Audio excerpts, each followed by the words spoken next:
ਸਤਨਾਮ ਸ੍ਰੀ ਵਾਹਿਗੁਰੂ ਸਾਹਿਬ ਜੀ। ਡੰਡੌਤ ਬੰਦਨ ਅਨੇਕ ਬਾਰ, ਸਰਬ ਕਲਾ ਸਮਰੱਥ। ਡੋਲਣ ਤੇ ਰਾਖੋ ਪ੍ਰਭੂ, ਨਾਨਕ ਦੇ ਕਰ ਹੱਥ। ਡੋਲਣ ਤੇ ਰਾਖੋ ਪ੍ਰਭੂ, ਨਾਨਕ ਦੇ ਕਰ ਹੱਥ। ਜੁਗੋ ਜੁਗ ਅਟਲ ਚਵਰ ਛਤਰ ਤਖਤ ਦੇ ਮਾਲਕ ਧੰਨ ਧੰਨ ਸਾਹਿਬ ਸ੍ਰੀ ਗੁਰੂ ਗ੍ਰੰਥ ਸਾਹਿਬ ਮਹਾਰਾਜ ਜੀ ਦੀ ਪਾਵਨ ਹਜ਼ੂਰੀ ਦੇ ਅੰਦਰ ਸੁਭਾਏਮਾਨ ਗੁਰੂ ਰੂਪ ਗੁਰੂ ਖਾਲਸਾ ਸਾਧ ਸੰਗਤ ਜੀ। ਸਤਿਗੁਰੂ ਗੁਰੂ ਗ੍ਰੰਥ ਸਾਹਿਬ ਮਹਾਰਾਜ ਜੀ ਦੀ ਅਪਾਰ ਬਖਸ਼ਿਸ਼ ਦੇ ਸਦਕਾ ਸਾਹਿਬੇ ਕਮਾਲ ਪੁੱਤਰਾਂ ਦੇ ਦਾਨੀ, ਸਰਬੰਸ ਦਾਨੀ, ਅੰਮ੍ਰਿਤ ਕੇ ਦਾਤੇ ਧੰਨ ਧੰਨ ਸਾਹਿਬ ਸ੍ਰੀ ਗੁਰੂ ਗੋਬਿੰਦ ਸਿੰਘ ਮਹਾਰਾਜ ਜੀ ਦੇ ਪਾਵਨ ਜੀਵਨ ਦੀ ਲੜੀਵਾਰ ਵਿਚਾਰ ਚੱਲ ਰਹੀ ਹੈ। ਪਿਛਲੇ ਸਮਾਗਮ ਦੇ ਦੌਰਾਨ ਆਪਾਂ ਇਹ ਵਿਚਾਰ ਕੀਤੀ ਕਿ ਨੌਵੇਂ ਪਾਤਸ਼ਾਹ ਪੂਰਬ ਦੀ ਧਰਤੀ ਵਾਲੇ ਪਾਸੇ ਨੂੰ ਪ੍ਰਚਾਰ ਹਿਤ ਆਉਂਦੇ ਹੈ ਔਰ ਇਸੇ ਦੌਰਾਨ ਆਪ ਜੀ ਦਾ ਪਰਿਵਾਰ ਪਟਨਾ ਸਾਹਿਬ ਦੀ ਧਰਤੀ 'ਤੇ ਰੁਕਦਾ ਹੈ ਔਰ ਨੌਵੇਂ ਪਾਤਸ਼ਾਹ ਅੱਗੇ ਚਲੇ ਜਾਂਦੇ ਹਨ। ਪਟਨਾ ਸਾਹਿਬ ਦੀ ਧਰਤੀ 'ਤੇ ਧੰਨ ਧੰਨ ਸਾਹਿਬ ਸ੍ਰੀ ਗੁਰੂ ਗੋਬਿੰਦ ਸਿੰਘ ਮਹਾਰਾਜ ਜੀ ਦਾ ਪ੍ਰਕਾਸ਼ ਹੁੰਦਾ ਹੈ ਔਰ ਇਸੇ ਧਰਤੀ 'ਤੇ ਫਿਰ ਪੀਰ ਭੀਖਣ ਸ਼ਾਹ ਆਪ ਜੀ ਦੇ ਦਰਸ਼ਨਾਂ ਨੂੰ ਆਉਂਦਾ ਹੈ। ਉਹ ਸਾਰੀ ਸਾਖੀ ਦਾ ਆਪਾਂ ਜ਼ਿਕਰ ਪਿਛਲੇ ਪ੍ਰਕਰਣ ਦੇ ਵਿੱਚ ਕੀਤਾ ਹੈ। ਸਤ ਸੰਗਤ, ਸਤਿਗੁਰਾਂ ਜੀ ਦੀ ਰਹਿਮਤ ਦੇ ਸਦਕਾ ਹੁਣ ਇਸ ਤੋਂ ਅੱਗੇ ਜੋ ਪ੍ਰਕਰਣ ਹੈ ਉਹਦੀ ਵਿਚਾਰ ਅੱਜ ਆਪਾਂ ਕਰਨੀ ਹੈ। ਜਿੰਨੇ ਸਰੀਰ ਆਪਾਂ ਜੁੜ ਬੈਠੇ ਹਾਂ, ਆਓ ਆਪਣੀ ਸੁਰਤ ਨੂੰ ਸਤਿਗੁਰਾਂ ਦੇ ਚਰਨਾਂ 'ਤੇ ਟਿਕਾਈਏ ਔਰ ਅਰਦਾਸ ਕਰੀਏ ਸਤਿਗੁਰੂ ਆਪ ਸੱਚਮੁੱਚ ਸਾਡੀ ਸੁਰਤ ਨੂੰ ਆਪ ਜੀ ਦੇ ਚਰਨਾਂ ਤੱਕ ਲੈ ਜਾਣਾ ਔਰ ਆਪ ਜੀ ਦੇ ਜੀਵਨ ਨੂੰ ਅਸੀਂ ਅੰਤਰ ਆਤਮੇ ਤੋਂ ਮਹਿਸੂਸ ਕਰਕੇ ਸੁਣ ਸਕੀਏ। ਆਓ ਸਾਧ ਸੰਗਤ ਆਪਣੀ ਰਸਨਾ ਨੂੰ ਪਵਿੱਤਰ ਕਰੀਏ ਔਰ ਸਾਰੇ ਸਤਿਗੁਰਾਂ ਦੀ ਬਖਸ਼ੀ ਫਤਿਹ ਵਿੱਚ ਹਾਜ਼ਰੀ ਭਰੀਏ ਜੀ। ਵਾਹਿਗੁਰੂ ਜੀ ਕਾ ਖਾਲਸਾ, ਵਾਹਿਗੁਰੂ ਜੀ ਕੀ ਫਤਿਹ। ਕੈਸਾ ਰੂਹਾਨੀ ਪਰਿਵਾਰ ਹੈ ਇਹ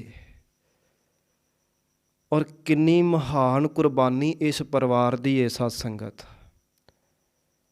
ਅੱਗੇ ਜਾ ਕੇ ਸ਼ਹੀਦੀ ਭਰੀਆਂ ਗਾਥਾਵਾਂ ਤਾਂ ਆਉਂਦੀਆਂ ਹੀ ਹੈ, ਉਹ ਤਾਂ ਕੁਰਬਾਨੀਆਂ ਹੈ ਹੀ, ਪਰ ਇਹ ਕੁਰਬਾਨੀਆਂ ਆਰੰਭ ਤੋਂ ਹੀ ਸ਼ੁਰੂ ਹੋ ਗਈਆਂ। ਗੁਰੂ ਗੋਬਿੰਦ ਸਿੰਘ ਜੀ ਸੱਚੇ ਪਾਤਸ਼ਾਹ ਜੀ ਦਾ ਪ੍ਰਕਾਸ਼ ਹੁੰਦਾ ਹੈ ਅਤੇ ਨੌਵੇਂ ਪਾਤਸ਼ਾਹ ਅੱਗੇ ਪ੍ਰਚਾਰ ਲਈ ਗਏ ਹੋਏ ਨੇ। ਹਜੇ ਤੱਕ ਆਪਣੇ ਪੁੱਤਰ ਦਾ ਮੁਖੜਾ ਤੱਕ ਨਹੀਂ ਦੇਖਿਆ। ਅਸਾਮ ਦੀ ਧਰਤੀ ਵਾਲੇ ਪਾਸੇ ਤੋਂ ਪ੍ਰਚਾਰ ਕਰਦਿਆਂ ਜਦੋਂ ਨੌਵੇਂ ਪਾਤਸ਼ਾਹ ਵਾਪਸ ਮੁੜਦੇ ਹੈ, ਪੰਜਾਬ ਨੂੰ ਪਰਤਣਾ ਹੈ ਔਰ ਪਟਨਾ ਸਾਹਿਬ ਵਾਪਸ ਹੋ ਕੇ ਜਾਂਦੇ ਹੈ ਔਰ ਜਦੋਂ ਨੌਵੇਂ ਪਾਤਸ਼ਾਹ ਪੰਜਾਬ ਨੂੰ ਜਾਂਦੇ ਆ, ਪਟਨਾ ਸਾਹਿਬ ਹੋ ਕੇ ਗਏ, ਉਸ ਵਕਤ ਪਹਿਲੀ ਵਾਰ ਆਪਣੇ ਪੁੱਤਰ ਦਾ ਮੁਖੜਾ ਦੇਖਦੇ ਆ। ਪਹਿਲੀ ਵਾਰ ਪਿਤਾ ਅਤੇ ਪੁੱਤਰ ਦਾ ਮੇਲ ਹੋਇਆ ਹੈ। ਪਹਿਲੀ ਵਾਰ ਸਰੀਰਕ ਤੌਰ 'ਤੇ, ਠੀਕ ਹੈ, ਰੂਹਾਨੀ ਤੌਰ 'ਤੇ ਤਾਂ ਇਹ ਮੇਲ ਸਦਾ ਤੋਂ ਹੀ ਹੈ, ਪਰ ਸਰੀਰਕ ਤੌਰ 'ਤੇ ਨੌਵੇਂ ਪਾਤਸ਼ਾਹ ਜੀ ਧੰਨ ਗੁਰੂ ਗੋਬਿੰਦ ਸਿੰਘ ਮਹਾਰਾਜ ਜੀ ਨੂੰ ਪਹਿਲੀ ਵਾਰ ਮਿਲਦੇ ਆ। ਔਰ ਜਿਸ ਵਕਤ ਨੌਵੇਂ ਪਾਤਸ਼ਾਹ ਸਤਿਗੁਰੂ ਗੁਰੂ ਗੋਬਿੰਦ ਰਾਏ ਮਹਾਰਾਜ ਜੀ ਨੂੰ ਪਹਿਲੀ ਵਾਰ ਮਿਲੇ, ਉਸ ਵਕਤ ਧੰਨ ਧੰਨ ਸਾਹਿਬ ਸ੍ਰੀ ਗੁਰੂ ਗੋਬਿੰਦ ਸਿੰਘ ਮਹਾਰਾਜ ਜੀ ਦੀ ਉਮਰ ਤਕਰੀਬਨ 3.5 ਸਾਲ ਦੱਸੀ ਜਾਂਦੀ ਹੈ। ਤਕਰੀਬਨ 3.5 ਸਾਲ ਉਮਰ ਹੈ ਅਤੇ ਇਹ ਕੋਈ ਛੋਟੀ ਗੱਲ ਨਹੀਂ ਸਾਧ ਸੰਗਤ, ਕਿੱਡੀ ਵੱਡੀ ਕੁਰਬਾਨੀ ਹੈ। ਇੱਕ ਪਿਤਾ ਆਪਣੇ ਪੁੱਤਰ ਨੂੰ ਉਹਦੇ ਪ੍ਰਕਾਸ਼ ਤੋਂ 3.5 ਸਾਲ ਬਾਅਦ ਮਿਲਦਾ ਪਿਆ ਹੈ। ਇਹ ਗੱਲ ਕੋਈ ਛੋਟੀ ਨਹੀਂ ਹੈ। ਗੁਰੂ ਗੋਬਿੰਦ ਰਾਏ ਜੀ 3.5 ਸਾਲ ਦੇ ਹੋ ਚੁੱਕੇ ਹੈ ਔਰ ਨੌਵੇਂ ਪਾਤਸ਼ਾਹ ਸਰੀਰਕ ਤੌਰ 'ਤੇ ਪਹਿਲੀ ਵਾਰ ਆਪਣੇ ਪੁੱਤਰ ਨੂੰ ਮਿਲਦੇ ਪਏ ਹੈ।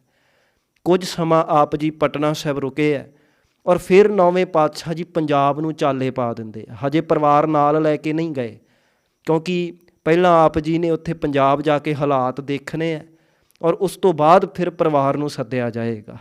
ਤਾਂ ਨੌਵੇਂ ਪਾਤਸ਼ਾਹ ਜੀ ਹੁਣ ਪੰਜਾਬ ਨੂੰ ਚਾਲੇ ਪਾ ਦਿੰਦੇ ਆ ਔਰ ਪੰਜਾਬ ਜਾ ਕੇ ਫਿਰ ਚੱਕ ਨਾਨਕੀ ਵਿਖੇ ਵਾਸਾ ਕਰਦੇ ਆ। ਆਪ ਜੀ ਜਾਣਦੇ ਹੋ ਕਿ ਪੂਰਬ ਦੀ ਫੇਰੀ ਪਾਉਣ ਤੋਂ ਪਹਿਲਾਂ ਆਪ ਜੀ ਨੇ ਚੱਕ ਨਾਨਕੀ ਵਸਾ ਦਿੱਤਾ ਹੈ। ਮਾਖੋਵਾਲ ਦੀ ਧਰਤੀ ਖਰੀਦੀ ਔਰ ਚੱਕ ਨਾਨਕੀ ਵਸਾਇਆ, ਜਿਹਨੂੰ ਅੱਜ ਕੱਲ੍ਹ ਅਸੀਂ ਸ੍ਰੀ ਅਨੰਦਪੁਰ ਸਾਹਿਬ ਕਹਿੰਦੇ ਹਾਂ। ਇਹ ਚੱਕ ਨਾਨਕੀ ਪੂਰਬ ਵਾਲੇ ਪਾਸੇ ਆਉਣ ਤੋਂ ਪਹਿਲਾਂ ਹੀ ਵਸਾ ਗਏ ਹੈ। ਪਰ ਹੁਣ ਪੂਰਬ ਦੀ ਯਾਤਰਾ ਤੋਂ ਬਾਅਦ ਜਦੋਂ ਆਪ ਵਾਪਸ ਪੰਜਾਬ ਗਏ ਔਰ ਚੱਕ ਨਾਨਕੀ ਵਾਸਾ ਕਰਦੇ ਆ। ਇੱਧਰ 9ਵੇਂ ਪਾਤਸ਼ਾਹ ਚੱਕ ਨਾਨਕੀ ਵਿਖੇ ਟਿਕੇ ਆ, ਦੂਜੇ ਪਾਸੇ ਪਟਨਾ ਸਾਹਿਬ ਦੀ ਧਰਤੀ ਤੇ ਧੰਨ ਧੰਨ ਸਾਹਿਬ ਸ੍ਰੀ ਗੁਰੂ ਗੋਬਿੰਦ ਰਾਏ ਸੱਚੇ ਪਾਤਸ਼ਾਹ ਜੀ ਦਿਨ ਪ੍ਰਤੀ ਦਿਨ ਵੱਡੇ ਹੋ ਰਹੇ ਆ ਔਰ ਆਪ ਜੀ ਨੂੰ ਗੁਰਮਤਿ ਦੇ ਸੰਸਕਾਰ ਦੇ ਕਰਕੇ ਪਾਲਿਆ ਜਾ ਰਿਹਾ ਹੈ। ਮਾਤਾ ਨਾਨਕੀ ਜੀ, ਮਾਤਾ ਗੁਜਰ ਕੌਰ ਜੀ, ਮਾਮਾ ਕਿਰਪਾਲ ਚੰਦ ਜੀ ਔਰ ਹੋਰ ਗੁਰਸਿੱਖ ਜਿਹੜੇ ਹਨ ਉਹ ਆਪ ਜੀ ਨੂੰ ਗੁਰਮਤਿ ਦੇ ਸੰਸਕਾਰ ਦੇ ਕਰਕੇ ਆਪ ਜੀ ਨੂੰ ਪਾਲ ਰਹੇ ਹਨ। ਕਦੀ ਗੁਰੂ ਨਾਨਕ ਮਹਾਰਾਜ ਜੀ ਦੀਆਂ ਸਾਖੀਆਂ ਸੁਣਾਈਆਂ ਜਾ ਰਹੀਆਂ ਹੈ, ਕਦੀ ਗੁਰੂ ਅੰਗਦ ਸਾਹਿਬ, ਗੁਰੂ ਅਮਰਦਾਸ ਮਹਾਰਾਜ ਜੀ ਦੀ ਸੇਵਾ ਦਾ ਜ਼ਿਕਰ ਹੋ ਰਿਹਾ ਹੈ, ਕਦੀ ਗੁਰੂ ਰਾਮਦਾਸ ਮਹਾਰਾਜ ਜੀ ਦੀਆਂ ਰਹਿਮਤਾਂ ਬਾਰੇ ਜ਼ਿਕਰ ਹੋ ਰਿਹਾ ਹੈ, 5ਵੇਂ ਪਾਤਸ਼ਾਹ ਦੀ ਸ਼ਹੀਦੀ ਦੀਆਂ ਗਾਥਾਵਾਂ ਸੁਣਾਈਆਂ ਜਾ ਰਹੀਆਂ ਹੈ, 6ਵੇਂ ਪਾਤਸ਼ਾਹ ਦੇ ਜੰਗਾਂ ਦਾ ਜ਼ਿਕਰ ਹੋ ਰਿਹਾ ਹੈ, 7ਵੇਂ ਪਾਤਸ਼ਾਹ ਦਾ ਕੁਦਰਤ ਦੇ ਨਾਲ ਪ੍ਰੇਮ ਦੀ ਗੱਲ ਕੀਤੀ ਜਾ ਰਹੀ ਹੈ, 8ਵੇਂ ਪਾਤਸ਼ਾਹ ਦੇ ਰੋਗੀਆਂ ਦੇ ਰੋਗ ਨਿਵਰਤ ਕਰਨ ਵਾਲੀਆਂ ਸਾਖੀਆਂ ਸੁਣਾਈਆਂ ਜਾ ਰਹੀਆਂ ਹੈ, 9ਵੇਂ ਪਾਤਸ਼ਾਹ ਦੇ ਜੀਵਨ ਦੀ ਉਹ ਗੱਲਾਂ ਸੁਣਾਈਆਂ ਜਾ ਰਹੀਆਂ ਹੈ ਜਿੱਥੋਂ ਬੰਦਗੀ ਕਿਵੇਂ ਕਰਨੀ ਆ ਇਹ ਸਮਝ ਪੈ ਰਹੀ ਹੈ। ਇਸ ਪ੍ਰਕਾਰ ਐਸੀਆਂ ਗਾਥਾਵਾਂ ਸੁਣਾ ਕਰਕੇ ਇਸ ਬਾਲਕ ਨੂੰ ਪਾਲਿਆ ਜਾ ਰਿਹਾ ਹੈ। ਗੁਰਮੁਖੀ ਆਪ ਜੀ ਨੂੰ ਮਾਤਾ ਜੀ ਸਿਖਾ ਰਹੇ ਹੈ ਔਰ ਬਿਹਾਰੀ ਉੱਥੋਂ ਦੀ ਜਿਹੜੀ ਭਾਸ਼ਾ ਆਪ ਜੀ ਬਾਹਰੋਂ ਉੱਥੋਂ ਦੀਆਂ ਤਰੀਮਤਾਂ ਤੋਂ ਜਾਂ ਬਾਹਰ ਖੇਡਦੇ ਬੱਚਿਆਂ ਤੋਂ ਆਪ ਜੀ ਸਿੱਖ ਰਹੇ ਹੈ। ਹਾਲਾਂਕਿ ਇਤਿਹਾਸ ਦੇ ਵਿੱਚ ਇਹ ਗੱਲਾਂ ਦਾ ਜ਼ਿਕਰ ਆਉਂਦਾ ਹੈ, ਪਰ ਇੱਕ ਗੱਲ ਸਾਨੂੰ ਸਾਰਿਆਂ ਨੂੰ ਭਰੋਸਾ ਕਰਨਾ ਬੜਾ ਲੋੜੀਂਦਾ ਹੈ ਸਾਧ ਸੰਗਤ, ਕਿ ਜਿਹੜੀਆਂ ਰੱਬੀ ਰੂਹਾਂ ਹੁੰਦੀਆਂ ਹੈ ਇਹ ਕਦੀ ਵੀ ਕੁਝ ਸਿੱਖਣ ਵਾਸਤੇ ਬਾਹਰ ਦੀਆਂ ਕਿਤਾਬਾਂ ਜਾਂ ਬਾਹਰ ਦੇ ਗਿਆਨ ਦੇ ਮੁਤਾਜ ਨਹੀਂ ਹੁੰਦੇ। ਅਸਲ ਦੇ ਵਿੱਚ ਤਾਂ ਜਿਹੜਾ ਅੰਤਰ ਆਤਮੇ ਤੋਂ ਇਹਨਾਂ ਦੀ ਸਾਂਝ ਪਰਮਾਤਮਾ ਨਾਲ ਸਿੱਧੀ ਪਈ ਹੈ ਔਰ ਪਰਮਾਤਮਾ ਸਰੋਤ ਤੋਂ ਹੀ ਜਿਹੜਾ ਗਿਆਨ ਆ ਰਿਹਾ ਉਹ ਗਿਆਨ ਹੀ ਐਸੀਆਂ ਰੂਹਾਂ ਨੂੰ ਖਾਸ ਬਣਾਉਂਦਾ ਹੈ। ਨਹੀਂ ਤੇ ਜਦੋਂ ਗੁਰੂ ਗੋਬਿੰਦ ਸਿੰਘ ਮਹਾਰਾਜ ਜੀ ਦਾ ਅਸੀਂ ਜੀਵਨ ਵੇਖਦੇ ਆ ਨਾ ਸਾਧ ਸੰਗਤ, ਇਹ ਸਹਿਜ ਹੀ ਸਮਝ ਪੈਂਦੀ ਹੈ ਕਿ ਆਪ ਜੀ ਅੰਤਰ ਆਤਮੇ ਤੋਂ ਹੀ ਬੜੀਆਂ ਸਾਧ ਸੰਗਤ ਇੱਕ ਗਿਆਨ ਦਾ ਸੋਮਾ ਲੈ ਕੇ ਉਤਰੇ ਹੈ। ਜਦੋਂ ਆਪ ਜੀ ਭਾਵੇਂ ਉਮਰ ਛੋਟੀ ਹੈ ਪਰ ਬਚਪਨ ਦੇ ਵਿੱਚ ਹੀ ਆਪ ਜੀ ਦੇ ਮਹਾਨ ਕੌਤਕ ਜਿਹੜੇ ਦੁਨੀਆ ਨੂੰ ਬੜੇ ਵੱਡੇ ਸੁਨੇਹੇ ਦੇ ਰਹੇ ਆ। ਜ਼ਿਕਰ ਆਉਂਦਾ ਹੈ ਸਾਧ ਸੰਗਤ ਕਿ ਬਚਪਨ ਦੇ ਵਿੱਚ ਹੀ ਆਪ ਜੀ ਨੂੰ ਸ਼ਸਤਰਾਂ ਦਾ ਸ਼ੌਂਕ ਹੈ। ਕਦੀ ਆਪ ਜੀ ਗੁਲੇਲਾਂ ਦੇ ਨਾਲ ਘੜੇ ਫੁੰਡਦੇ ਹੈ, ਕਦੀ ਤੀਰਾਂ ਦੇ ਨਾਲ ਨਿਸ਼ਾਨੇ ਲਾਉਂਦੇ ਹੈ ਔਰ ਕੋਈ ਨਿਸ਼ਾਨਾ ਖੁੰਝਦਾ ਨਹੀਂ ਹੈ। ਬਚਪਨ ਦੇ ਵਿੱਚ ਹੀ ਕਦੀ ਗੁਲੇਲਾਂ ਦੇ ਨਾਲ ਕਦੀ ਤੀਰਾਂ ਦੇ ਨਾਲ ਨਿਸ਼ਾਨੇ ਲਾਉਂਦੇ ਹੈ ਔਰ ਫਿਰ ਬੱਚਿਆਂ ਦੇ ਨਾਲ ਖੇਡਦੇ ਹੈ ਅਤੇ ਆਪਸ ਦੇ ਵਿੱਚ ਫਰਜ਼ੀ ਜੰਗਾਂ ਕਰਾਉਂਦੇ ਹੈ। ਉਹਨਾਂ ਆਪਣੇ ਸਾਥੀਆਂ ਨੂੰ ਇਕੱਠਾ ਕਰਦੇ ਆ, ਉਹਨਾਂ ਨੂੰ 2 ਟੀਮਾਂ 'ਚ ਵੰਡ ਦਿੰਦੇ ਆ ਔਰ ਆਪਸ ਦੇ ਵਿੱਚ ਫਰਜ਼ੀ ਯੁੱਧ ਕਰਾਉਂਦੇ ਆ ਔਰ ਜਿਹੜੀ ਟੀਮ ਜਿੱਤ ਜਾਵੇ ਫਿਰ ਉਸ ਟੀਮ ਨੂੰ ਮਾਤਾ ਜੀ ਤੋਂ ਇਨਾਮ ਵੀ ਦਿਵਾਉਂਦੇ ਆ। ਬਚਪਨ ਦੇ ਵਿੱਚ ਹੀ ਆਪ ਜੀ ਦੂਜਿਆਂ ਦੇ ਵਿੱਚ ਜੁਰਤ ਭਰ ਰਹੇ ਆ, ਬਹਾਦਰੀ ਦਾ ਜਜ਼ਬਾ ਭਰ ਰਹੇ ਆ। ਇਹ ਸਿਖਾ ਰਹੇ ਆ ਕਿ ਆਜ਼ਾਦੀ ਦੇ ਨਾਲ ਕਿਵੇਂ ਵਿਚਰਨਾ ਹੈ, ਨਾ ਡਰਨਾ ਹੈ ਨਾ ਡਰਾਉਣਾ ਹੈ। ਐਸਾ ਸੱਚ ਜੋ ਹੈ ਆਪ ਜੀ ਬਚਪਨ ਦੇ ਵਿੱਚ ਹੀ ਦ੍ਰਿੜ ਕਰਾ ਰਹੇ ਆ। ਆਪ ਜੀ ਬੱਚਿਆਂ ਨੂੰ ਸਿਖਾ ਰਹੇ ਆ ਕਿ ਭਾਵੇਂ ਕੋਈ ਬਾਦਸ਼ਾਹ ਹੋਵੇ, ਚੌਧਰੀ ਹੋਵੇ, ਨਵਾਬ ਹੋਵੇ, ਉਹਦੀ ਮੁਥਾਜੀ ਨਹੀਂ ਕਰਨੀ, ਉਹਦੇ ਅੱਗੇ ਝੁਕਣਾ ਨਹੀਂ। ਪਟਨਾ ਸਾਹਿਬ ਦੀ ਧਰਤੀ ਦੀ ਹੀ ਇੱਕ ਸਾਖੀ ਆਉਂਦੀ ਹੈ ਕਿ ਇੱਕ ਵਾਰ ਇੱਕ ਨਵਾਬ ਦੀ ਸਵਾਰੀ ਇੱਥੋਂ ਦੀ ਲੰਘਦੀ ਹੈ ਔਰ ਗੁਰੂ ਗੋਬਿੰਦ ਸਿੰਘ ਸੱਚੇ ਪਾਤਸ਼ਾਹ ਆਪਣੇ ਸਾਥੀਆਂ ਦੇ ਨਾਲ ਖੇਡਦੇ ਪਏ ਆ। ਨਵਾਬ ਦੀ ਸਵਾਰੀ ਲੰਘੀ, ਕੁਝ ਅਹਿਲਕਾਰ ਆਸ-ਪਾਸ ਹਨ, ਕੁਝ ਅਹਿਲਕਾਰ ਅੱਗੇ ਹਨ ਅਤੇ ਜਿਹੜੇ ਅੱਗੇ ਅਹਿਲਕਾਰ ਨੇ ਉਹ ਪਹਿਲਾਂ ਹੀ ਸੁਨੇਹਾ ਦਿੰਦੇ ਜਾ ਰਹੇ ਆ ਵੀ ਜਿੰਨੇ ਵੀ ਲੋਕ ਖੜ੍ਹੇ ਆ ਉਹਨਾਂ ਨੂੰ ਸੁਨੇਹਾ ਦਿੱਤਾ ਜਾ ਰਿਹਾ ਵੀ ਭਾਈ ਅੱਗੇ ਆਓ, ਨਵਾਬ ਨੂੰ ਸਜਦਾ ਕਰਕੇ ਪਿੱਛੇ ਹੋ ਜਾਓ। ਉਹ ਨਵਾਬ ਦੇ ਅਹਿਲਕਾਰ ਐਸੀਆਂ ਹਦਾਇਤਾਂ ਦਿੰਦੇ ਆ ਰਹੇ ਆ ਔਰ ਬੱਚੇ ਵੀ ਖੇਡਦੇ ਪਏ ਆ, ਬੱਚੇ ਵੀ ਐਸਾ ਕਰਨ ਲੱਗਦੇ ਆ ਅਤੇ ਗੁਰੂ ਗੋਬਿੰਦ ਸਿੰਘ ਮਹਾਰਾਜ ਉਸੇ ਵੇਲੇ ਬੱਚਿਆਂ ਨੂੰ ਰੋਕ ਦਿੰਦੇ ਆ ਅਤੇ ਕਹਿਣ ਲੱਗੇ, ਸਾਥੀਓ ਆਪਾਂ ਇਸ ਤਰ੍ਹਾਂ ਨਹੀਂ ਕਰਨਾ, ਆਪਾਂ ਨਹੀਂ ਨਵਾਬ ਅੱਗੇ ਝੁਕਣਾ, ਇਹਨੂੰ ਸਲਾਮ ਆਪਾਂ ਨਹੀਂ ਕਹਿਣਾ। ਹਾਂ, ਇੱਕ ਕੰਮ ਕਰੀਏ, ਆਪਾਂ ਸਾਰੇ ਦੰਦੀਆਂ ਕੱਢ ਕੇ ਨਵਾਬ ਨੂੰ ਚੜਾਉਂਦੇ ਹਾਂ ਔਰ ਦੁਨੀਆ ਨੂੰ ਸੁਨੇਹਾ ਦਿੰਦੇ ਹਾਂ ਕਿ ਜਿਹੜੇ ਸੱਚ ਦੇ ਰਸਤੇ 'ਤੇ ਚੱਲਦੇ ਹੈ ਉਹ ਫਿਰ ਕਿਸੇ ਨਵਾਬਾਂ ਅੱਗੇ ਝੁਕਿਆ ਨਹੀਂ ਕਰਦੇ, ਉਹ ਕਿਸੇ ਬਾਦਸ਼ਾਹਾਂ ਅੱਗੇ ਝੁਕਿਆ ਨਹੀਂ ਕਰਦੇ। ਤਾਂ ਬੱਚੇ ਇਸ ਤਰ੍ਹਾਂ ਹੀ ਕਰਦੇ ਆ ਔਰ ਗੁਰੂ ਸਾਹਿਬ ਜੀ ਆਪ ਵੀ ਉਸ ਨਵਾਬ ਦੀ ਸਵਾਰੀ ਦੇ ਅੱਗੇ ਖਲੋ ਜਾਂਦੇ ਆ ਔਰ ਦੰਦੀਆਂ ਕੱਢ ਕੇ ਉਹਨਾਂ ਨੂੰ ਚੜਾਉਣਾ ਕਰਦੇ ਆ। ਚਲੋ ਨਵਾਬ ਜਦੋਂ ਇਹਨਾਂ ਬੱਚਿਆਂ ਨੂੰ ਵੇਖਦਾ ਬੜਾ ਹੈਰਾਨ ਹੁੰਦਾ ਹੈ, ਕਿਉਂਕਿ ਬੱਚੇ ਸੀ ਇਸ ਕਰਕੇ ਉਹ ਤਾਂ ਨਜ਼ਰਅੰਦਾਜ਼ ਕਰ ਦਿੰਦਾ ਹੈ। ਪਰ ਇੱਥੋਂ ਦੀ ਸੰਗਤ ਜਿਹੜੀ ਉਹ ਬੜੀ ਪਰੇਸ਼ਾਨ ਹੁੰਦੀ ਹੈ, ਡਰਦੀ ਹੈ, ਕਿਉਂਕਿ ਸੰਗਤ ਨੂੰ ਚੰਗੀ ਤਰ੍ਹਾਂ ਪਤਾ ਹੈ ਕਿ ਇਸ ਦੇਸ਼ ਦਾ ਜਿਹੜਾ ਬਾਦਸ਼ਾਹ ਔਰੰਗਜ਼ੇਬ ਹੈ, ਔਰੰਗਜ਼ੇਬ ਨੇ ਪਿਛਲੇ ਦਿਨੀ ਹੀ ਹਜੇ ਘਟਨਾ ਹੋ ਹਟੀ ਹੈ ਕਿ ਇੱਕ ਜਗ੍ਹਾ 'ਤੇ ਔਰੰਗਜ਼ੇਬ ਨੇ ਕੁਝ ਬੱਚਿਆਂ ਨੂੰ ਇਸ ਕਰਕੇ ਕਤਲ ਕਰ ਦਿੱਤਾ ਕਿਉਂਕਿ ਉਹ ਬੱਚੇ ਚੋਰ ਅਤੇ ਪੁਲਿਸ ਦੀ ਖੇਡ ਖੇਡ ਰਹੇ ਸੀ। ਅਤੇ ਔਰੰਗਜ਼ੇਬ ਇਹ ਸੋਚਦਾ ਸੀ ਵੀ ਬਚਪਨ ਦੇ ਵਿੱਚ ਹੀ ਕਿਤੇ ਇਹਨਾਂ ਦੇ ਅੰਦਰ ਹਕੂਮਤ ਤੋਂ ਬਗਾਵਤ ਵਾਲੀ ਸਪਿਰਿਟ ਨਾ ਆ ਜਾਵੇ, ਉਹਨਾਂ ਬੱਚਿਆਂ ਨੂੰ ਕਤਲ ਕਰਾ ਦਿੱਤਾ। ਅਤੇ ਪਟਨੇ ਦੀ ਸੰਗਤ ਡਰਦੀ ਹੈ ਵੀ ਇਹ ਗੁਰੂ ਸਾਹਿਬ ਜੀ ਹਜੇ ਛੋਟੀ ਜਿਹੀ ਉਮਰ ਹੈ ਅਤੇ ਛੋਟੀ ਜਿਹੀ ਉਮਰ ਦੇ ਵਿੱਚ ਹੀ ਵੱਡੇ ਵੱਡੇ ਨਵਾਬਾਂ ਦੇ ਨਾਲ ਟੱਕਰ ਲੈਂਦੇ ਪਏ ਹੈ ਅਤੇ ਕਿਤੇ ਇਹਨਾਂ ਦੀ ਜਾਨ ਨੂੰ ਖਤਰਾ ਨਾ ਹੋਵੇ। ਉਹ ਕਈ ਵਾਰ ਉਹ ਬਾਲਕ ਗੋਬਿੰਦ ਰਾਏ ਜੀ ਨੂੰ ਸਮਝਾਉਣਾ ਕਰਦੇ ਆ, ਪਰ ਸਤਿਗੁਰੂ ਜੀ ਕਹਿੰਦੇ ਨਹੀਂ ਭਾਈ, ਨਾ ਤਾਂ ਅਸੀਂ ਡਰਨਾ ਹੈ ਨਾ ਡਰਾਉਣਾ ਹੈ। ਜਦੋਂ ਗੁਰੂ ਸਾਹਿਬ ਜੀ ਇਹ ਗੱਲ ਨਹੀਂ ਮੰਨਦੇ, ਆਪ ਜੀ ਵਾਰ-ਵਾਰ ਐਸੇ ਕੌਤਕ ਕਰ ਹੀ ਰਹੇ ਹੈ। ਫਿਰ ਉਸ ਤੋਂ ਬਾਅਦ ਪਟਨੇ ਦੀ ਸੰਗਤ ਪੰਜਾਬ ਦੀ ਧਰਤੀ 'ਤੇ ਗੁਰੂ ਤੇਗ ਬਹਾਦਰ ਸਾਹਿਬ ਜੀ ਨੂੰ ਚਿੱਠੀ ਲਿਖਦੇ ਹੈ ਕਿ ਸਤਿਗੁਰੂ ਗੁਰੂ ਤੇਗ ਬਹਾਦਰ ਸਾਹਿਬ ਜੀ, ਆਪ ਜੀ ਦਾ ਬਾਲਕ ਗੋਬਿੰਦ ਰਾਏ ਜੀ ਨਵਾਬਾਂ ਨੂੰ ਸਲਾਮ ਨਹੀਂ ਕਰਦੇ, ਉਮਰ ਕਿੱਡੀ ਹੈ ਅਤੇ ਛੋਟੀ ਜਿਹੀ ਉਮਰ ਦੇ ਵਿੱਚ ਹੀ ਵੱਡੇ ਵੱਡੇ ਨਵਾਬਾਂ ਦੇ ਨਾਲ ਟੱਕਰ ਲੈਂਦੇ ਪਏ ਆ, ਇਹਨਾਂ ਨੂੰ ਕੋਈ ਖਤਰਾ ਹੋ ਸਕਦਾ ਹੈ। ਜਦੋਂ ਪਟਨੇ ਦੀ ਸੰਗਤ ਨੇ ਇਹ ਗੱਲ ਗੁਰੂ ਤੇਗ ਬਹਾਦਰ ਸਾਹਿਬ ਜੀ ਨੂੰ ਲਿਖੀ ਅਤੇ ਸੱਚੇ ਪਾਤਸ਼ਾਹ ਜੀ ਵੀ ਅੱਗੋਂ ਫਿਰ ਜਵਾਬ ਭੇਜਦੇ ਆ। ਅਤੇ ਗੁਰੂ ਸਾਹਿਬ ਨੇ ਇਹ ਨਹੀਂ ਕਿਹਾ ਕਿ ਗੋਬਿੰਦ ਰਾਏ ਨੂੰ ਕੋਈ ਸਮਝਾਇਆ ਨਹੀਂ ਵੀ ਬੱਚੇ ਇਸ ਤਰ੍ਹਾਂ ਨਹੀਂ ਕਰੀਦਾ। ਹੁਣ ਤੁਸੀਂ ਦੇਖੋ ਕੈਸਾ ਮਹਾਨ ਪਿਤਾ ਜਵਾਬ ਲਿਖਦੇ ਪਏ ਹੈ, ਔਰ ਜਵਾਬ ਦੇ ਵਿੱਚ ਹੀ ਗੁਰੂ ਤੇਗ ਬਹਾਦਰ ਸਾਹਿਬ ਜੀ ਲਿਖਦੇ ਪਏ ਹੈ कि जो गोविंद किया सो भला किया, अव्वल तो सरकारी अहलकार को सलाम नहीं कहना, अगर आए ही बैठे तो पावदी देनी सरहांदी नहीं देनी। नौवें पातशाह कहते जो गुरु गोबिंद सिंह कर रहे चंगा कर रहे हैं, यही तो असी समाज नूं सिखा रहे हैं कि भै काहू को देत नह नह भै मानत आन, कहो नानक सुन रेमना ज्ञानी ताहे बखान। और जे सचमुच कोई ज्ञानी प्रगट हो गया है जिहड़ा ना डरदा है ना डराउंदा है, ये फिर तो चंगी गल है, माड़ी गल थोड़ी है। इस करके जो गोबिंद राय जी कर रहे ने भला ही कर रहे हैं। अव्वल तो किसी सरकारी एहलकार नूं सलाम नहीं करना, पर जे किते वो घर आ भी जाए तो गुरु साहब कहते मेरे बच्चे नूं उहदे सराहने वाले पासे बिठाओ, पैंद वाले पासे ना बिठाओ। ਹੁਣ ਦੇਖੋ ਕਿੱਡੀ ਵੱਡੀ ਸਪਿਰਿਟ ਪੈਦਾ ਕੀਤੀ ਜਾ ਰਹੀ ਹੈ। ਬਚਪਨ ਦੇ ਵਿੱਚ ਹੀ ਆਪ ਜੀ ਗੁਰੂ ਗੋਬਿੰਦ ਰਾਏ ਸੱਚੇ ਪਾਤਸ਼ਾਹ ਜੀ ਦੂਜਿਆਂ ਦੇ ਅੰਦਰ ਆਜ਼ਾਦੀ ਦੇ ਨਾਲ ਵਿਚਰਨ ਦਾ ਜਜ਼ਬਾ ਭਰਦੇ ਪਏ ਹੈ, ਬਹਾਦਰੀ ਸਿਖਾਉਂਦੇ ਪਏ ਆ। ਔਰ ਆਜ਼ਾਦ ਵਿਚਰਨਾ ਕੇਵਲ ਆਪ ਬਾਦਸ਼ਾਹਾਂ ਤੋਂ ਹੀ ਨਹੀਂ ਸਿਖਾ ਰਹੇ, ਆਪ ਜੀ ਉਹਨਾਂ ਤੋਂ ਵੀ ਆਜ਼ਾਦ ਰਹਿਣ ਦੀ ਗੱਲ ਕਰਦੇ ਪਏ ਆ ਜਿਹੜੇ ਲੋਕ ਮਾਨਸਿਕ ਤੌਰ 'ਤੇ ਗੁਲਾਮ ਬਣਾ ਰਹੇ ਆ। ਇੱਕ ਤਾਂ ਹੁੰਦੀ ਸਰੀਰਕ ਤੌਰ 'ਤੇ ਗੁਲਾਮੀ, ਪਰ ਕਈ ਧਰਮ ਦੇ ਠੇਕੇਦਾਰ ਇਹੋ ਜਿਹੇ ਹੁੰਦੇ ਆ ਸਾਧ ਸੰਗਤ ਜਿਹੜੇ ਸਾਨੂੰ ਮਾਨਸਿਕ ਤੌਰ 'ਤੇ ਗੁਲਾਮ ਬਣਾਉਂਦੇ ਆ। ਔਰ ਬੜਾ ਇਹ ਪ੍ਰਚੰਡ ਉੱਥੇ ਫੈਲਿਆ ਹੋਇਆ ਸੀ। ਕਈ ਧਰਮ ਦੇ ਠੇਕੇਦਾਰ ਧਰਮ ਦੇ ਨਾਮ 'ਤੇ ਲੋਕਾਂ ਨੂੰ ਡਰਾਉਂਦੇ ਆ, ਵਹਿਮਾਂ ਭਰਮਾਂ ਦੇ ਨਾਮ 'ਤੇ, ਕਰਮ ਕਾਂਡਾਂ ਦੇ ਨਾਮ 'ਤੇ ਡਰਾਉਂਦੇ ਆ ਵੀ ਜੇ ਤੁਸੀਂ ਫਲਾਣਾ ਵਰਤ ਨਹੀਂ ਰੱਖਿਆ ਆਹ ਕੁਝ ਹੋ ਜਾਊਗਾ, ਜੇ ਫਲਾਣੀ ਦੇਵੀ ਦੀ ਪੂਜਾ ਨਹੀਂ ਕੀਤੀ ਤਾਂ ਆਹ ਕੁਝ ਹੋ ਜਾਵੇਗਾ। ਧਰਮ ਦੇ ਨਾਮ 'ਤੇ ਲੋਕਾਂ ਨੂੰ ਡਰਾਇਆ ਜਾ ਰਿਹਾ ਹੈ, ਮਾਨਸਿਕ ਤੌਰ 'ਤੇ ਗੁਲਾਮ ਬਣਾਇਆ ਜਾ ਰਿਹਾ ਹੈ। ਜਿੱਥੇ ਗੁਰੂ ਗੋਬਿੰਦ ਰਾਏ ਸੱਚੇ ਪਾਤਸ਼ਾਹ ਜੀ ਨਵਾਬਾਂ ਦੇ ਨਾਲ ਟੱਕਰ ਲੈਂਦੇ ਆ, ਉੱਥੇ ਮਹਾਰਾਜ ਜੀ ਉਹਨਾਂ ਧਰਮ ਦੇ ਠੇਕੇਦਾਰਾਂ ਨੂੰ ਵੀ ਕਰੜੇ ਹੱਥੀਂ ਲੈਂਦੇ ਆ। ਕਿਹਾ ਜਾਂਦਾ ਵੀ ਆਪ ਜੀ ਗੰਗਾ ਵਾਲੇ ਪਾਸੇ ਖੇਡਣ ਜਾਂਦੇ ਆ, ਔਰ ਉਹਨਾਂ ਧਰਮ ਦੇ ਠੇਕੇਦਾਰਾਂ ਪੰਡਤਾਂ ਬਾਹਮਣਾਂ ਅਤੇ ਮੌਲੀਆਂ ਐਵੇਂ ਦੇ ਜਿਹੜੇ ਵੀ ਹੈਗੇ ਉਹਨਾਂ ਦਾ ਪਿੱਛਾ ਕਰਦੇ ਆ। ਫਿਰ ਉਹ ਜਦੋਂ ਉਹ ਬੈਠ ਕੇ ਪਖੰਡ ਕਰਦੇ ਆ, ਗੁਰੂ ਸਾਹਿਬ ਜੀ ਫਿਰ ਉਹਨਾਂ ਨੂੰ ਜਾ ਕੇ ਤੰਗ ਕਰਦੇ, ਕਦੀ ਉਹਨਾਂ ਦੇ ਕਮੰਡਲ ਡੋਹ ਲਾਉਂਦੇ ਆ, ਔਰ ਇਸ ਤਰ੍ਹਾਂ ਉਹਨਾਂ ਨੂੰ ਤੰਗ ਕਰਦੇ, ਪਰੇਸ਼ਾਨ ਕਰਦੇ ਆ।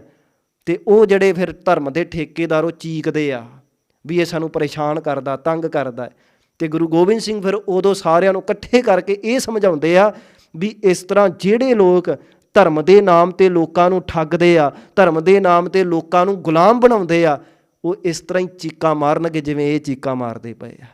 ਹੁਣ ਬਚਪਨ ਦੇ ਵਿੱਚ ਹੀ ਇਹ ਸੁਨੇਹੇ ਦਿੱਤੇ ਜਾ ਰਹੇ ਆ ਸਾਧ ਸੰਗਤ। ਔਰ ਇਹ ਵੀ ਯਾਦ ਰੱਖਣਯੋਗ ਗੱਲ ਹੈ ਸਾਧ ਸੰਗਤ, ਗੁਰੂ ਸਾਹਿਬ ਜੀ ਕੇਵਲ ਬਹਾਦਰੀ ਦਾ ਜਜ਼ਬਾ ਹੀ ਨਹੀਂ ਭਰਦੇ ਪਏ, ਨਾਲ ਨਾਲ ਦਇਆ ਵੀ ਭਰਦੇ ਪਏ ਆ।